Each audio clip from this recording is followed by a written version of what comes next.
ಮಾಜಿ ಉಪಪ್ರಧಾನಿ L K Advani ಅವರಿಗೆ ಭಾರತ ರತ್ನ ಘೋಷಣೆ ಆದ ಸಂದರ್ಭದಲ್ಲಿ ಮಾಜಿ ಮುಖ್ಯಮಂತ್ರಿ ಬಸವರಾಜ ಬೊಮ್ಮಾಯಿ ಟಿವಿ ಜೊತೆಯಿದ್ದಾರೆ. ಬಸವರಾಜ ಬೊಮ್ಮಾಯಿ, ನೀವು ರಾಜಕಾರಣಕ್ಕೆ ಬಂದ ಮೇಲೆ, ಕರ್ನಾಟಕ ರಾಜಕಾರಣ ಪ್ರವೇಶ ಮಾಡಿದ ಮೇಲೆ ಕರ್ನಾಟಕದಲ್ಲಿ ಅಡ್ವಾಣಿ ಅವರನ್ನ ಯಾವ ರೀತಿ ನೀವು ನೋಡಿದ್ದೀರಿ? ನೋಡಿ, ಕರ್ನಾಟಕಕ್ಕೂ ಅದ್ವಾನಿಯವ್ರಿಗೆ ಜನಸಂಘ ಕಾಲದಿಂದ ನೆಂಟಿದೆ. ನನಗೆ ನೆನಪಿದೆ, ಹಳೆ ಫೋಟೋಗಳೆಲ್ಲ ನೋಡಿದಾಗ 1969ರಲ್ಲಿ ದೊಡ್ಡ ನ್ಯಾಷನಲ್ ಒಂದು ಎಕ್ಸಿಕ್ಯೂಟಿವ್ ಆಗಿತ್ತು ಹುಬ್ಬಳ್ಳಿಯಲ್ಲಿ. ವಾಜಪೇಯಿಯವರು, ಅದ್ವಾನಿಯವರು ಎಲ್ಲರೂ ಕೂಡ ಬಂದಿದ್ದರು. ಹಿಂಗೆ ಜನಸಂಘ ಕಾಲದಿಂದ ಒಂದು ನೆಂಟಿದೆ. ಆದರೆ ಅದು ನಿಜವಾದಂಥ ಅಫಿಷಿಯಲ್ ನೆಂಟಾಗಿರುವಂಥದ್ದು ಎಮರ್ಜೆನ್ಸಿ ಸಂದರ್ಭದಲ್ಲಿ ಸುಮಾರು 15 ತಿಂಗಳು ಬೆಂಗಳೂರು ಜೈಲಲ್ಲಿದ್ದರು.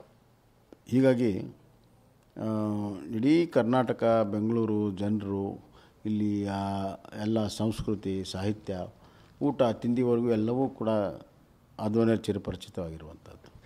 ಮತ್ತು ಬೆಂಗಳೂರು ಬಗ್ಗೆ ಭಾಳ ವಿಶೇಷ ಬಂದಾಗ ಒಮ್ಮೆ ಹೇಳ್ತಿದ್ರು, ಬೆಂಗಳೂರು ಅಂದರೆ ನಂಗೆ ಭಾಳ ಅಚ್ಚುಮೆಚ್ಚಿನ ಊರು, ಇಲ್ಲಿಯ ಗಾಳಿ, ಹವಾ, ಎಲ್ಲವೂ ಜನ ಭಾಳ ಉತ್ತಮರಿದ್ದಾರೆ ಅನ್ನುವಂಥದ್ದು. ಮತ್ತು ರಾಮ ಜನ್ಮಭೂಮಿ ಹೋರಾಟದಲ್ಲೂ ಕೂಡ ಕರ್ನಾಟಕ ಭಾಳ ದೊಡ್ಡ ಪಾತ್ರವನ್ನು ಆಡಿದೆ. ಆ ಸಂದರ್ಭದಲ್ಲಿ ಅನಂತಕುಮಾರ್ ಅವರು ಮತ್ತು ಇತರರು, ಯಡಿಯೂರಪ್ಪನವರು ಅವ್ರ ಜೊತೆಗೆ ಸಾಥ್ ಕೊಟ್ಟು ಭಾಳ ಯಶಸ್ವಿಯನ್ನು ಮಾಡಿದ್ದಾರೆ.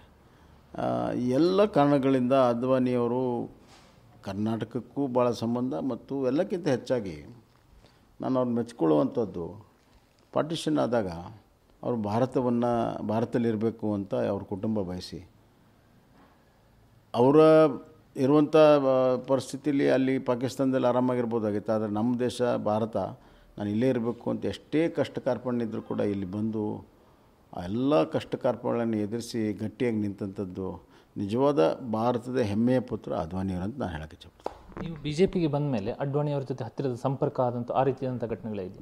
ಖಂಡಿತ. ನಾನು BJPಗೆ ಬರೋ ಪೂರ್ವದಲ್ಲೂ ಕೂಡ ಒಂದು ಸತಿ ಮಾತುಕತೆ ಆಗಿತ್ತು. ಬರುವಂಥ ಸಂದರ್ಭದಲ್ಲಿ ಕೂಡ ಅವರು ಆವತ್ತು ರಾಜನಾಥ್ ಸಿಂಗ್ ಅವ್ರಿಗೆ ಸೂಚನೆಯನ್ನು ಕೊಟ್ಟು ನನ್ನ ಹತ್ರ ಮಾತಾಡೋಕ್ಕೆ ಹೇಳಿ, ಆ ಒಂದು ಪ್ರಕ್ರಿಯೆಯಲ್ಲಿ ಅವ್ರದ್ದೇ ಆದ ಭಾಳ ದೊಡ್ಡ ಪಾತ್ರ ಇತ್ತು.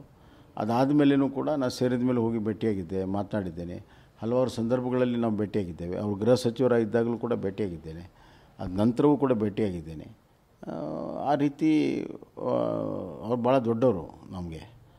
ಆದರೂ ಕೂಡ ಎಲ್ಲೆಲ್ಲಿ ಅವಕಾಶ ಸಿಕ್ಕಿದೆ ಅವ್ರ ಭೇಟಿಯಾಗಿ ಮಾತನಾಡಿಸುವಂಥ ಸೌಭಾಗ್ಯ ನಂಗೆ ಸಿಕ್ಕಿದೆ.